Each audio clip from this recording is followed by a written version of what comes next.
Meron ho bang nag-assist sa inyo nung ito ay prinisenta sa Senado?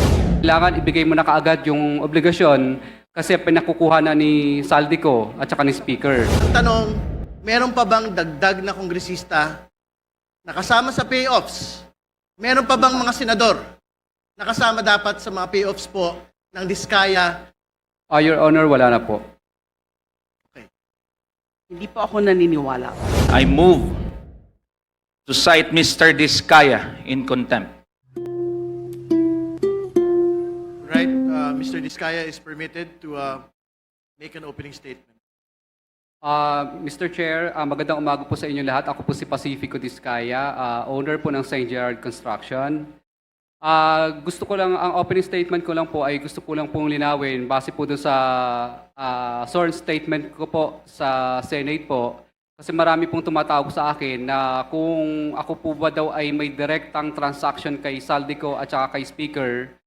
Gusto ko pong linawin sa kanila na wala po akong direktang transaction. Hindi po ako nagkaroon ng anumang klaseng transaction sa kanila. Lahat lang po ng mga sinabi ko po para makumpleto po ang aking sworn statement ay kaya nabanggit po ang mga pangalan na yon dahil yun po ang madalas na sinasabi ng mga kausap ko po ng politiko. Na binabanggit nila na kailangan ibigay mo na kaagad yung obligasyon kasi pinakukuha na ni Saldico at saka ni Speaker. Ganun po lagi ang madalas nilang sinasabi. Or, yung ibang salita para malinis pakinggan, pinakukuha na ng taas yung ganito. So, marami pong pagkakataon sa mga nabanggit ko na madalas po nilang gamitin po ang pangalan po ni Saldico at saka ni Speaker. Kaya nga po, ako po ay gusto ko iparating din kay Speaker po at saka kay Saldico na baka po nagagamit lang po ng mga politikong ito ang inyo pong pangalan. Kumbaga, para makakuha o ano pong maklaseng bagay. Pero wala po akong direct na unawa or capacity na masabi na talagang kay Speaker po napupunta yon o kay Saldico. Kundi yun lang po ang mga binabanggit ng mga politikong nakakausap ko. Para daw po kay Saldico at Speaker. Kaya sa akin po, mas mabuti po na naiparting ko po kay Speaker at saka kay Saldico na wala po akong direktang transaction sa inyo. Ito po ang mga naririnig ko lang po na mga salita mula po sa mga politiko na namumuwersa at namimilit na minamadali na po yung obligasyon dahil dadalhin daw po sa inyo.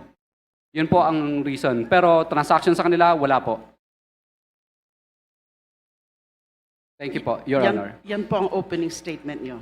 Yes po. Kasi yan po ang kadalasang tinatanong ng iba pong mga kaibigan lang din po. At yung kinaklarify nyo po kanina would pertain dun sa mga sinabi mo dito sa sinumpaang salaysay na sinabmit ninyo sa Senado. Yes Ito po. po yun. Ito po yun. Ito po ba yun? Opo, kasi lumalabas po na sinasabi nila na ako daw ay nakadirektang transaction ko si Speaker at saka si Saldico, which is wala naman po talaga. Ang nandito po na nakasulat sa akin pong salaysay ay naririnig ko po na madalas pong sinasabi at pinagyayabang ng politiko na ibibigay po sa kay Speaker daw o di kay Saldico yung obligasyon na hinihingi nila. So ang clarify nyo lang po sa amin ngayon is yung sinasabi mong no personal knowledge o wala kang diretsong transaction. Access. Yes po. Or access. And Yes when you po. say access, physical access, personal access, nakausap, naka-meeting, nakausap sa telepono, in person. Yes po. Opo. Yun po ang kinaklarify nyo. Opo. At Pero yung iba mo yung sinabi dito, tungkol dun sa pagpangalan sa kanila. Kasi there are several. There are few paragraphs here, several paragraphs na nababanggit yung pangalan ni Representative Saldico and also the Speaker. Di ho ba? Pero lahat po yung mga sinasabi nyo dito, yung mga tinuturo nyo na kung sino ang nagpaabot sa inyo o nagsabi sa inyo na yung mga mga ano na yon, mga komisyon na yon ay para sa kanila, totoo pa rin po ito. yes po, Your Honor. Okay. So meron ho ba kayong hiwalay na sinumpaang salaysay na balak niyong isubmit dito sa committee, infracom ng House of Representatives? Kasi ito nga po ay sa Senado, correct? Na-submit niyo po ito. And it was part of your testimony before the Senate, correct? Yes po. And now you're here before us, personal appearance, and you took your oath earlier. Do you intend to execute a separate statement for sinumpaang salaysay? Or are you going to also adopt this sinumpaang salaysay as submitted to the Senate, which was executed September 6, nung Sabado lang po?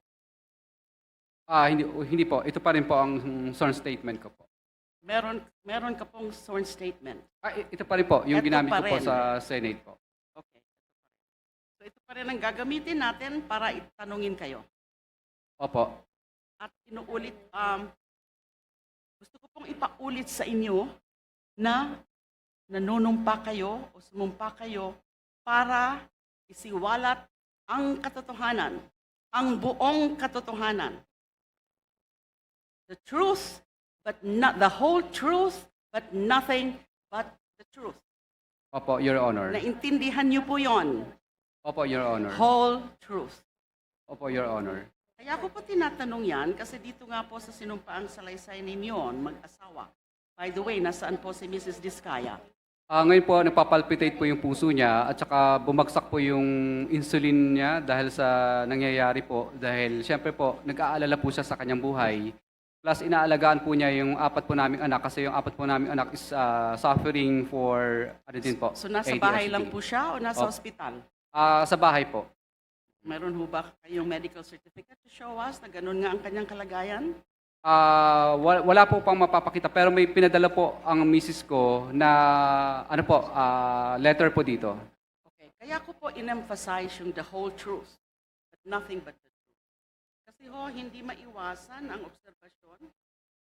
Ito ay nakita ko po kaagad at sigurado po ako, marami rin pong nakakita na specifically number 20 or paragraph 20, kung saan pinangalanan ninyo yung mga miyembro ng House of Representatives na allegedly ay yung mga sangkot dyan sa mga bayaran na yan, dyan sa mga komisyon na yan, dyan sa transaksyon na yan. But paragraph 20 says, ilan sa kanila ay sina.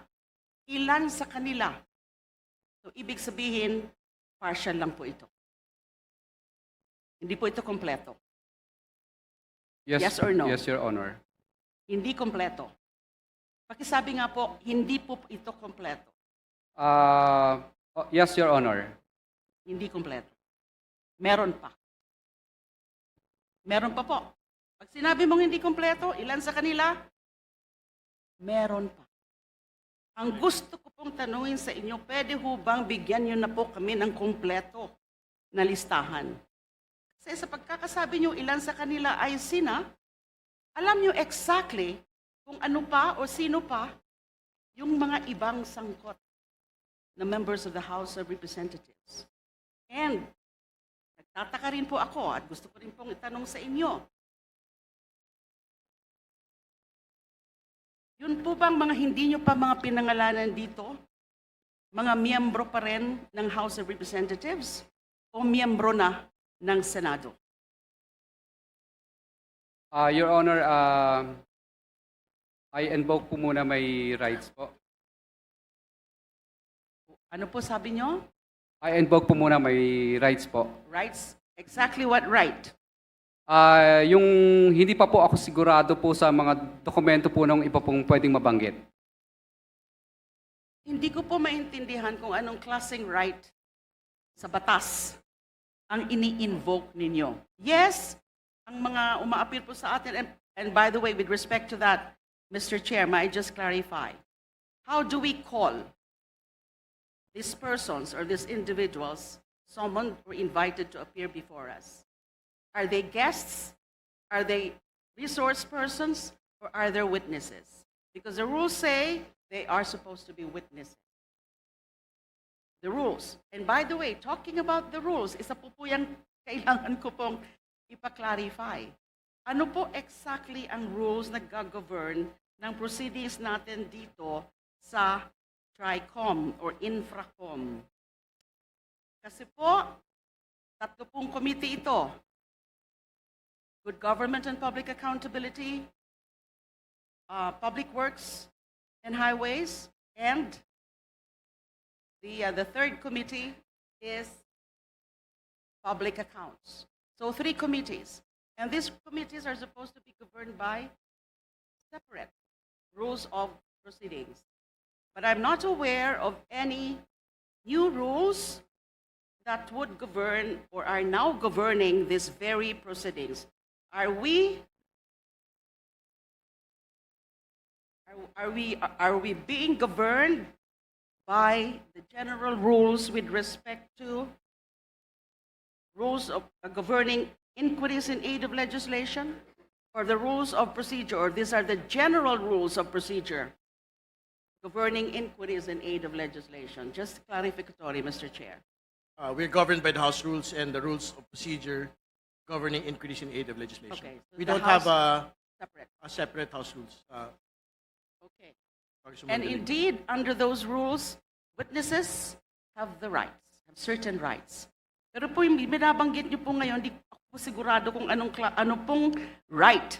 What specific right do you have that you are now invoking? You are not invoking right against self-incrimination, right? Your Honor, kung okay lang po ba, nasa executive session ko na lang po sasabihin para sa kaligtasan din po ng pamilya ko at ako. Hindi po ako papayag nun. Of course, that should be the decision of the body. But I am not in favor of this. Kasi, kung kayang-kaya niyo po na pangalanan ang ilan na mga members of the House of Representatives at nababanggit niyo rin nga po yung pangalan nila Speaker and Representative Saldico, doon sa Senado, that was not in executive session, that was in open and public proceedings. I do not get it, I do not understand kung bakit all of a sudden, you will be asking for an executive session dito po sa harap ng miyembro ng committee ng House of Representatives. That is quite unfair, and I don't think that is sanctioned by the rules. Bakit po? Your Honor, okay lang po ba Do I take it na gusto mo pa rin magbanggit ng mga pangalan? Hindi po, Your Honor. Wala po. So bakit po kayo humingi ng executive session? Is it a matter of national security? I don't think so. The chair would like to interject. Ano po yung hinihingi, Mr. Diskaya po na assurance, yung protection po ng komite? Kanina po kay Mr. Hernandez, yan din po yung kanya pong hinihingi, no? Mula sa amin. Yun din po yung igagawad po ng komite sa inyo at kay Mrs. Diskaya pagpunta po niya rito. Dahil syempre naunawaan po namin yung bigat ng inyo pong mga testimonya, malalaking tao ang atin pong pinag-uusapan dito. So kung if it is an assurance of safety, if it is an assurance of security, the committee is prepared to grant it to both of you.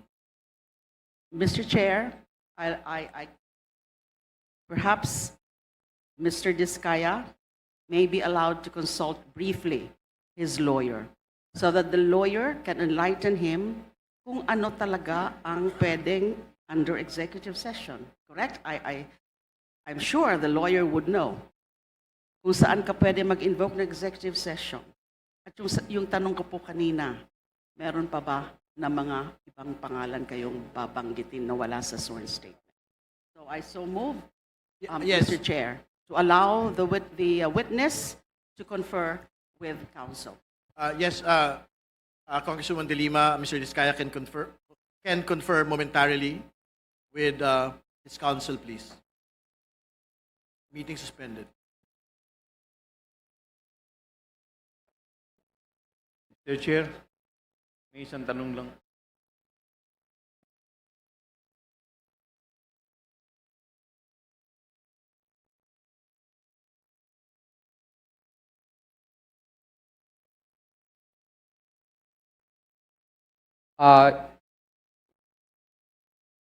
Meeting is resumed. Mr. Diskaya can reply, please. Your Honor, pasensya na po kayo sa hinihingi kong invoke. Pero wala na po akong babanggitin po. Opo, pwede na pong ituloy. Wala nang babanggitin. Yes po, hindi ko po ine-exercise yung invoke of the rights kasi wala na po akong idadagdag dito. Sinabi niyo po kanina. Hindi po. Hindi ko lang po naintindihan masyado kasi po, actually po, first time ko pong makaranas ng ganitong klase ng mga bagay maliban po sa kahapon na Senate. Paano niyo po ma-explain na nakalagay dito sa sinumpaang salaysay ninyo, paragraph 20, ilan sa kanila? Hindi ho ba dapat ang linagay dito kung wala na po itong mga dagdag? Ang mga ito ay sina or something to that effect. Pero malinaw na malinaw yung pagkakasabi mo ng ilan sa kanila. At hindi lang po sa paragraph 20. Ganon din po sa paragraph 29. Nung sinabi mo sa ilang pagkakataon ng mga politiko na personal na inaabutan ng halaga ayon sa hinihingi nilang porsyento mula sa proyekto. Ang pagbabayad na ito ay hindi namin kagustuhan kundi isang hakbang na ginawa namin dahil sa matinding panggigipit. Ilan sa kanila ay sina? And then you enumerated 1, 2, 3, 4, 5, 6, 7 congressmen. Paano nyo po mapapaliwanag yon? Ilan sa kanila ay klaro? Mhm. Opo. Ilan lang? Or examples? Ilan? Few of them. So there is a whole universe. Your Honor, ito lang po ang nakasulat kasi wala po akong gabay ng abogado po dito. Nung akin pong itong sinulat, wala pong nag-draft. Ako lang po. Walang naggabay Opo. na abogado. Opo. So sino ang naggabay sa inyo kung hindi yung abogado? Bali po yung pagsusulat po nito, Your Honor, is ako po ang mismong nagsulat at pinabasa ko lang po sa abogado ko kung okay na siya. Ito po ay subscribe and sworn to noong September 6. Yes, Your Honor. Ang gumawa nito ay abogado ninyo? Ako po, Your Honor. Kayo po. Mhm. O, so bakit po ganun ang pagkakalagay dito? Ilan sa kanila? So Sabado nyo ito in-execute. Yes, Your Honor. Present ninyo kahapon sa hearing ng Senado. Yes, Your Honor. So ito ay sarili mong gawa Yes, Your Honor. na pina-formalize mo na lang sa abogado mo. Yes, Your Honor. Sino po yung abogado nyo? Si ano po, si Attorney Subido po. Attorney Subido. At ito ang presenta nyo sa Senado. At Yes po. wala na kayong idadagdag o babaguhin dito. Kasi hindi ko po maintindihan yun. Wala na po. Wala na Ilan po. sa kanila? Ano pong ibig sabihin nun? Ilan sa kanila? Explain to us, please. Hindi po malinaw. Ang ibig po sa akin, kasi may pagka-Bisaya po ako, hindi po masyadong klaro sa akin ilan sa kanila. Ibig sabihin po, parang ito po ang mga binabanggit ko. Ito lang ang alam mo? Yes, Your Honor. Wala ka nang idadagdag. Wala na yun. Member of the House of Representatives o kaya ng Senado. You are under oath. Your Honor, I don't believe na ganun nga na ito ay kumpleto na kasi nga yung ilan sa kanila. Your Honor, okay lang po ba? Tangingin ko lang po yung legal counsel ko.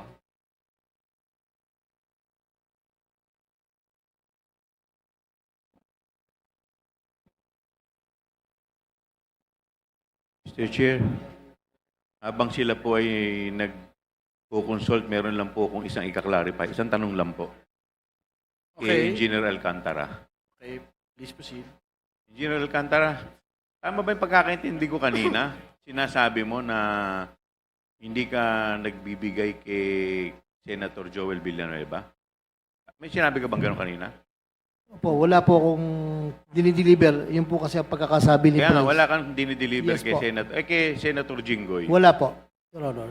So, tinatanggi mo yun sa dalawa. Yes po, Your So, Honor. tama yung pagkakarinig ko kanina na sinabi mo? Yes po, Your Honor. Yun lang. Pero ano connection yun ni Senator Jinggoy Estrada? Wala po, Your Honor. Hindi ko po siya kaibigan o hindi po ako nakakalapit sa kanya, hindi po ako nakakapunta po sa kanya. Wala Your po Honor. kayong pagkakaibigan sa mga Estrada? Wala po, Your Honor. Maliban po, ako yung naging empleyado lang po sa City Hall, pero Yun na nga. trabaho lang po, Your Honor. Trabaho lang po. Sino mga kasama doon? Yung city engineer po, Para malinaw, naging city engineer po kayo sa Maynila, tama po ba? Division chief lang po ako, hepe lang po ako, Your Honor. Sino yung city engineer nun?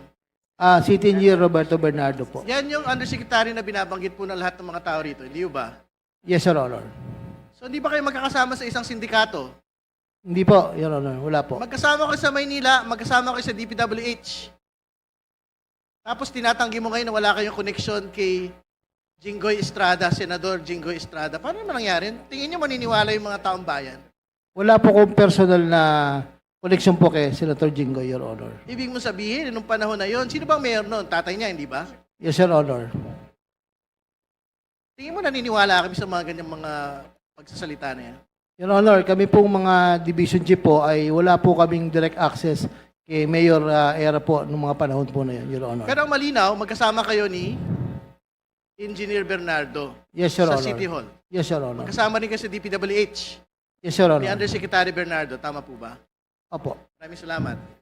Okay. Yes, Engineer Bryce, please. Before going back to Mr. Diskaya.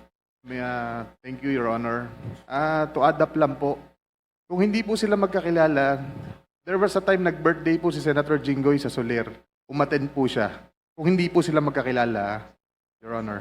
Oh, Just additional info lang. Engineer Alcantara, hindi pala kayo magkakilala. Bakit ka naman nagpunta sa Soler? Parang mahirap maimbitahan sa Soler, di ba? Mr. Chair, I'd like to remind our guest, especially Engineer Alcantara, to answer as honestly as possible all the questions because you're under oath and you don't want to tempt these members to cite you in contempt. Just a reminder. No, it's okay, it's okay. Thank you for the reminder. DE Alcantara, please. Your Honor, napunta lang po ako ng birthday. Sinasama lang po ako ng ibang mga hepe po doon po sa City Hall po, Your Honor. Maraming salamat po. We can go back to Mr. Diskaya. I think, tapos na po ba kayo mag-confer with the lawyer, Mr. Diskaya? Before giving it to Senator De Lima, I think it's very important to provide the context as to the question. No? Alam po ninyo, Mr. Diskaya, dalawa po yung mahalagang butas sa testimonya kahapon. Una, ang daming mga kongresistang binanggit. Di ba? Pero okay, sige. Nakaupo, hindi na nakaupo.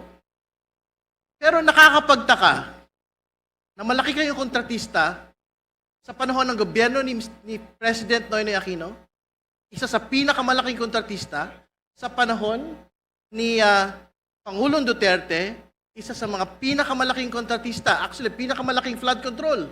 Pag pinagsama-sama po lahat ng kumpanya ninyo, sa ilalim po ng gobyernong ito, pero walang kahit isang senador sa inyo pong sinumpaang salaysay. Yun po yung una. Pangalawa, sabi po ninyo kahapon, walang ledger kayong hawak sa listahan bago 2022.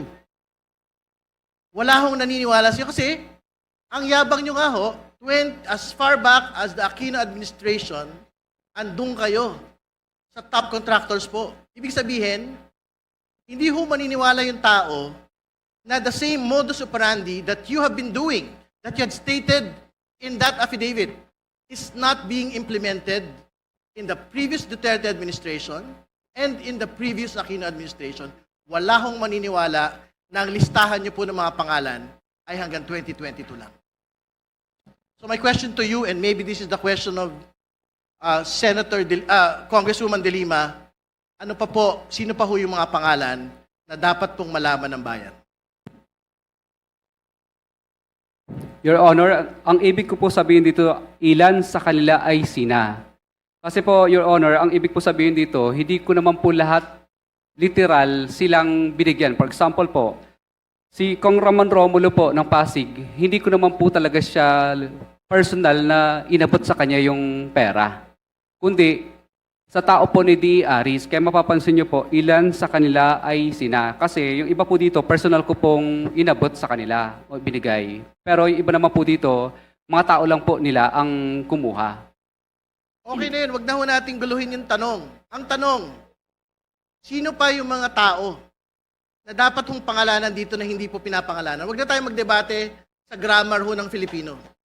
Naintindihan ho namin yung gusto nyo pong puntahan. Ang tanong, meron pa bang dagdag na kongresista na kasama sa payoffs? Meron pa bang mga senador na kasama dapat sa mga payoffs po ng Diskaya-linked firms? Your Honor, wala na po. Congresswoman De Lima, please Mr. proceed. Chair, hindi po ako naniniwala. Gusto ko muna pong tanungin, meron ho bang nag-assist sa inyo nung ito ay prinisenta sa Senado? Your Honor, wala po talaga dahil ako po talaga ang nagsulat nito based on my personal knowledge po talaga at experience. At ito ay sinumitin nyo sa komite. Yes po, Your Walang Honor. ibang kumausap sa inyo bago ito sinumite. Wala Yung po sa talaga, Blue Ribbon, Your Honor. Sa Blue Wala Ribbon po. Committee. Ang pinagtataka ko lang po, kanina nadinig ho natin lahat, you were asking for an executive session. And you said something like, kasi natatakot ako para sa pamilya ko. And perhaps we can check it from the records, from the TSNs, the exact words or the exact sentences na sinabi nyo when you were requesting for executive session. Do not tell me now na yung pag-request nyo ng executive session ay wala lang. Wala kang ibang importanteng sasabihin. Wala kang ibang pangalan ng babanggitin. Why in the first place did you request for executive session? If there's nothing that you would want further to be added in your sinumpaang salaysay. Your Honor, pasensya na po kayo. Hindi ko lang po masyadong naintindihan dahil kinakabahan po ako kanina sa mga tanong po ninyo. Pero ngayon po, medyo nung naggabayan po ako ng abogado ko, ay naintindihan ko po yung yung tanong. Pero klaro, humingi kayo ng executive session. Klaro na sinabi nyo, natatakot ka. Totoo po. Kanino? Kanino ka natatakot? Your Honor, natatakot po ako sa kaligtasan po ng pamilya namin. Dito po sa mga taong napangalanan po namin. So, bakit kailangan mo ng executive session na pangalanan mo na dito? Kung wala ka pang ibang idadagdag na importante at lalo na mga pangalan. Your Honor, pasensya na po kayo. Hindi ko lang po masyadong naintindihan kanina yung talagang paikot ng tanong. Dito po ako naguluhan sa ilan sa kanila. Pero Ay, kayo sina. mismo ang nagsabi executive session. Sinong nag-advise sa inyo na humingi kayo ng executive session? Your Honor, pasensya na po kayo. Hindi ako masyadong magaling sa legal. Kadalasan lang po, pag nanonood lang Sino po. po ang nagsabi sa inyo na humingi muna kayo ng executive session? It could not be your own idea. Kasi nga sabi mo, hindi mo naman naiintindihan.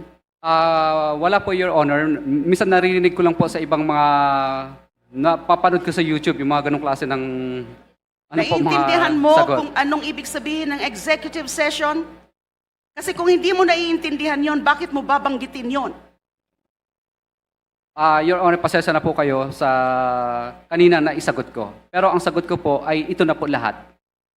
Paano mo pinili yung mga pangalan na ito? Ano? Selected names mentioned and listed in your sworn statement. Paano nyo po pinili yung mga pangalan na ito? Ito po yung mga pangalan na to ay ito po yung mga nakilala ko po at yung mga tao po nila na humingi.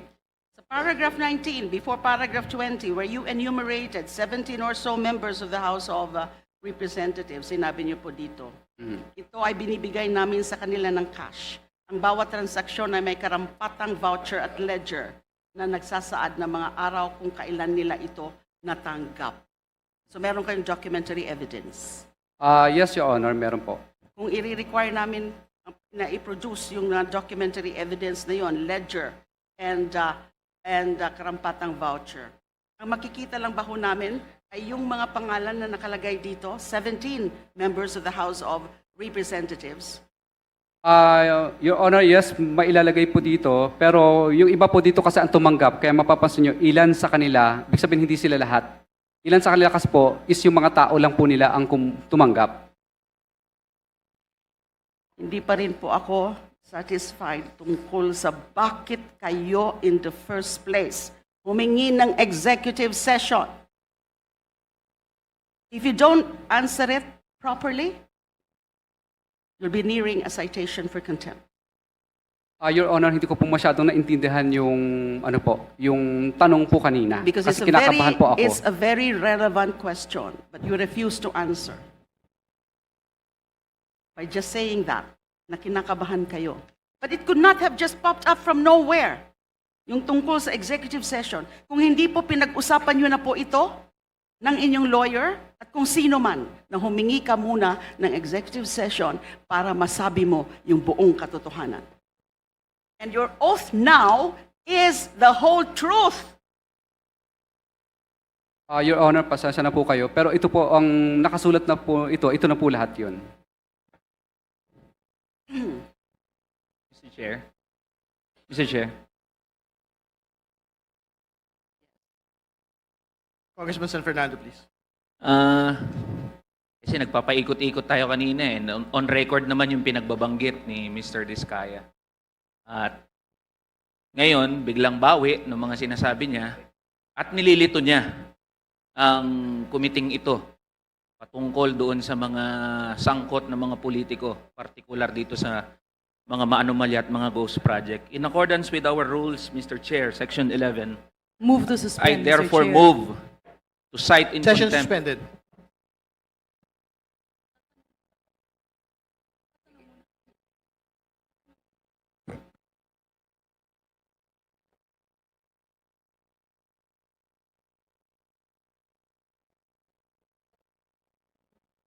Meeting resumed.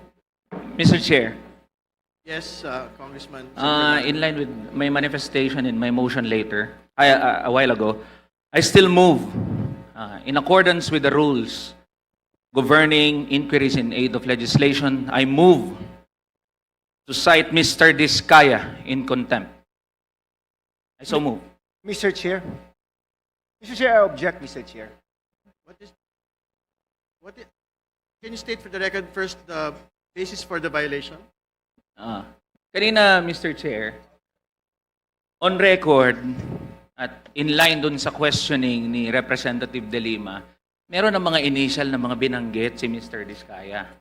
Keso merong papangalanan, tapos biglang atras, nagre-request ng executive session, tapos biglang atras, at seemingly nililito niya na itong kumiting ito sa pag-uncover ng katotohanan at paiwas na doon sa mga line of questioning na binabanggit ni Representative De Lima.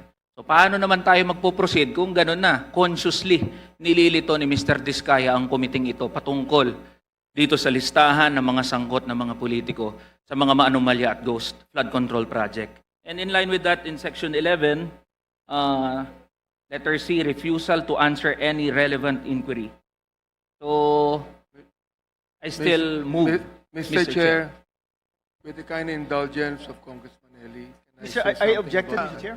If I could just explain. There is my an objection first by Congressman Flores. Can you state your objection? Yes, Mr. Chair. I understand the frustration of Congressman Eli, Mr. Chair. Now, but I also understand the fact that the witness has been trying to explain and answer the questions thrown by Congresswoman De Lima. And there might be some confusion as to the Tagalog words used in the affidavit. I'm Bisaya also, Mr. Chair. And that could also happen to me. No? But the point is that he has not been evasive, Mr. Chair. He has been answering the questions, and the questions and the answers he might have been giving might be not to our liking and may frustrate us further, but he has still been answering, Mr. Chair. Mr. Chair, very quick manifestation. Mr. Chair, before we go on a vote, kasi merong objection, linawin lang po natin. Yung pong umaayaw sa contempt, hindi po ibig sabihin nun ay naniniwala tayo in toto sa mga sinasabi ni Diskaya. Posibleng meron siyang selective amnesia. However, it might send wrong signals sa iba pa nating resource person. With that, Mr. Chair, there was a motion duly objected. I move that the wait, chair... excuse me. It hasn't been seconded. Chair, yet. Is there a Mr. Chair. second for this? Mr. Chair, can I be recognized for a while? Yes, Congressman Abante. But it I has just would to be like to request Yes, Congressman Eli, if we can defer the motion for a while so we can continue on with the questioning. I-defer muna. Pwede ba? Oh, can I request? Can I Can I request Congressman Eli to defer the motion for a while so we can continue with the questioning? I think Congressman San Fernando wants to Let's just vote to proceed with the division but- of the House. Okay, Mr. it's Chair. okay, but is there a second already? I do not hear a second.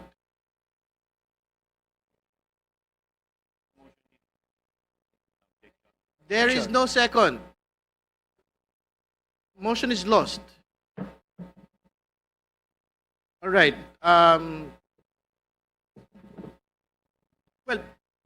before giving it to Congressman Abante, I think it's very important to talk about the affidavit of Mr. Diskaya because this is the basis of his statement. But before anything else, I think the people are looking at the notarization of the affidavit itself.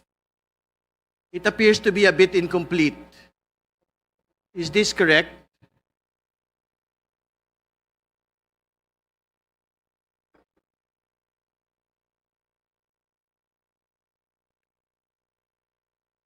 Because the PTR of the person who notarized the document is a PTR only for 2024. What year is it today? It is 2025.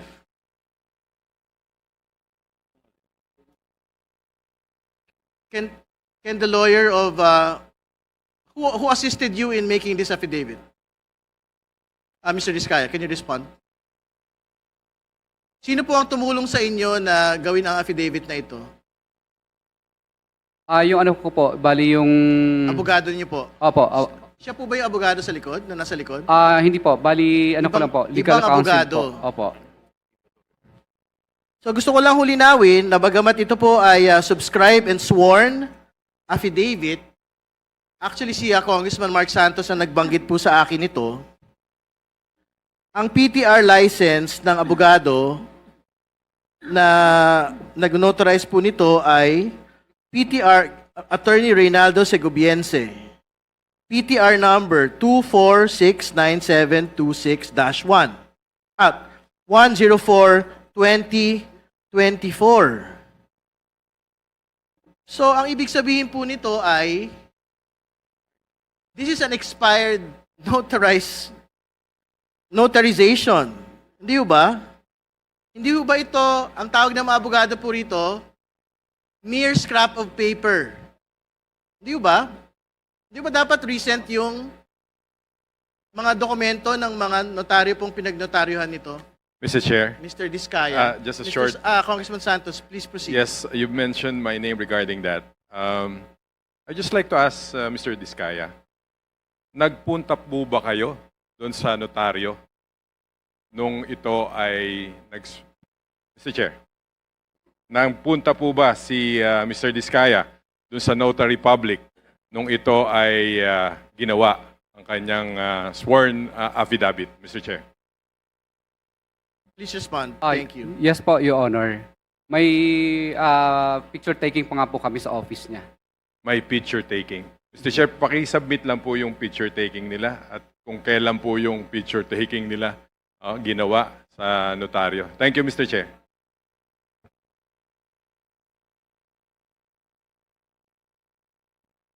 It's okay, but I think that has been raised already. Pero bago ko po ibigay kay Congressman Abante, yung pong pagtatanong, kailangan ho maglinaw lang dito sa ilang mga particular na detalye sa inyo pong salaysay. Nagbanggit ho kayo ng mga kongresista, hindi ho ba? Sa inyo pong salaysay? Yes po, Your Honor. Ano po yung batayan? Bakit nyo po sila binanggit? Ang batayan po, Your Honor, is yung ano po, nakatransaction ko po sila ng personal at yung iba naman po ay yung kanilang mga tao po. Ibig sabihin po ay kaya ho nyo sila nakakausap, meron po tayong pinag-uusapang proyekto. Tama po ba ito? Yes po, Your Honor. Mr. Chair, if I may. Mr. Chair, regarding the PTR po, kung wala pong PTR, ang notary, it can be argued that the affidavit is a mere scrap of paper. since kailangan magbayad ka muna ng professional tax bago ka makapag-exercise ng profession mo. Mr. Chair. Tama po. Thank you for the information, Congressman Santos. But again, However, Mr. Chair, Mr. where is the chair? Yes, Yes, po, Congressman Suntay, please. for clarity, even if it is not notarized, we have asked the witness to swear.